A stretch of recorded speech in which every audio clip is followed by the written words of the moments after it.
A good, healthy relationship involves mutual respect, compassion, caring for the partner, and desire for each other's happiness. Unfortunately, not everyone is in this type of relationship. Some are in bad relationships or toxic relationships where they may be emotionally, spiritually, or even physically damaged by the other partner. And those who are shy or introverted, who may find themselves in these type of relationships, may be affected even worse because they may not know how to communicate their needs or set boundaries. So this video explores signs of a toxic relationship and how to get out of a toxic relationship. My name is Jeff Lee from the Shyness Breakthrough community, and I help people overcome their shyness, improve their social skills, and connect with others despite their backgrounds. I appreciate this comment regarding these type of relationships. This is a paraphrase of the basic goes.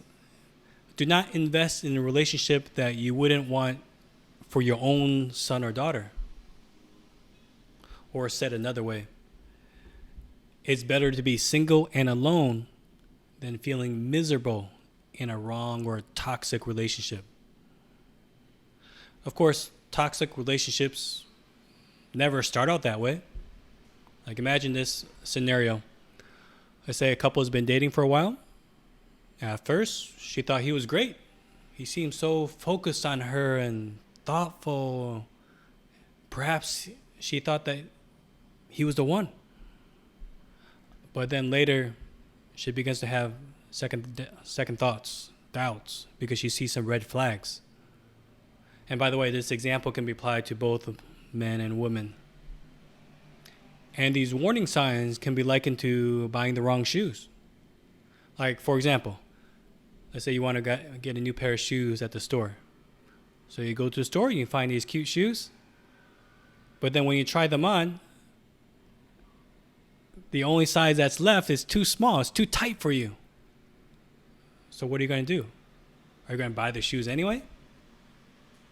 No, of course, the better choice is to put them back and look for others. Or how about a bigger purchase? How about when buying a car? And you're testing this car on your test drive. During your test drive, the car's warning signal goes on. The check engine light turns on. And you know that ignoring that is not going to make that go away. It's a sign of something worse, so another bigger problem. And likewise, you're not going to buy a car just because it looks good on the outside, but there may be some major problems on the inside. And with that check engine light, that could signal a problem with the engine or with the computer system. And if you ignore that, that's going to cause all sorts of problems down the road. Likewise, if you ignore the red flags or warning signals in a relationship, it can cause problems down the road for you as well. And at first, you may not see it because at first you only see the good stuff, the obvious things that you guys have the same hobbies or you like the same food, music, or movies. But it's more revealing when you guys don't agree. So here are 7 signs that you're in a bad or a toxic relationship.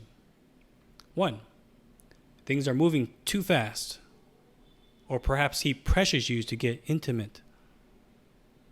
2, he's critical and demeaning. Or perhaps he always insists on getting his way and constantly making you feel guilty, dumb, or even worthless. One girl said this about a similar situation. She said, "My boyfriend was always putting me down, but I wanted to be with him so badly." But then she adds, "I tolerated situations that I never dreamed I would have allowed." And also demeaning words, even if your partner delivers it quietly, still has no place in a healthy, loving relationship. 3, he's got a bad temper. Now, Erin found this out about her ex, that he had temper problems And she said this about it. When we had disagreements, he would shove me. And at times, I ended up with bruises. A person with little self-control or is physically abusive is not ready for a dating, not ready for any relationship. Or 4, the person is controlling. So Jill made this comment about the topic. At first, I was flattered that my boyfriend was always worrying about where I was, what I was doing, and who I was with. But then it got to a point where I couldn't spend time with anyone else but him. And he even got jealous when I spent time with my own family. And then she later adds, when I ended the relationship with my boyfriend, it felt as if a huge weight was lifted off my shoulders. And 5, he's secretive about the relationship or even dishonest. This woman said this about this type of situation. My boyfriend didn't want others to know we were dating. He even got upset when my dad found out.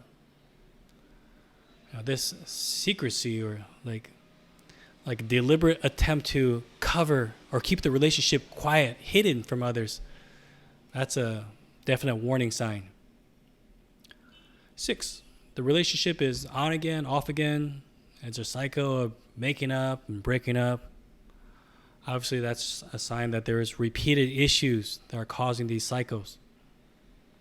And 7, others have warned me about him. Because your family and friends may see things that you don't see. But the more you ignore what others are saying, the harder you're making it on yourself. And by the way, ending a relationship doesn't mean you failed. It just means that you came to a conclusion that it's not going to work out. So how can you break up? Well, here are 3 things to keep in mind. 1, be courageous. One woman said this. I became so reliant on my boyfriend that I was afraid to leave him. It takes courage to speak up when a relationship needs to end. But standing up for yourself is healthy. It helps you to establish firm boundaries as to what you will and will not tolerate. And you also may want to choose the right setting for this too. You don't want to choose a place where it's not going to be safe for you or in an isolated area. So if you meet face to face, you may want to choose a public area. 2, speak honestly. Speak honestly. Be tactful, but firm about why you feel the relationship should end. If you feel that your boyfriend has not been treating you properly, say it. Say so. But you may want to stick to viewpoint statements.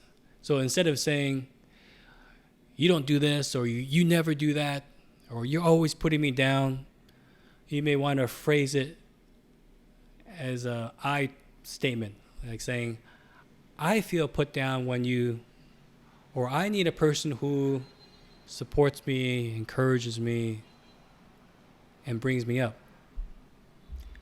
And 3, be willing to listen too. Now, maybe there's something that you misunderstood about the situation. Try to be reasonable and consider all the facts.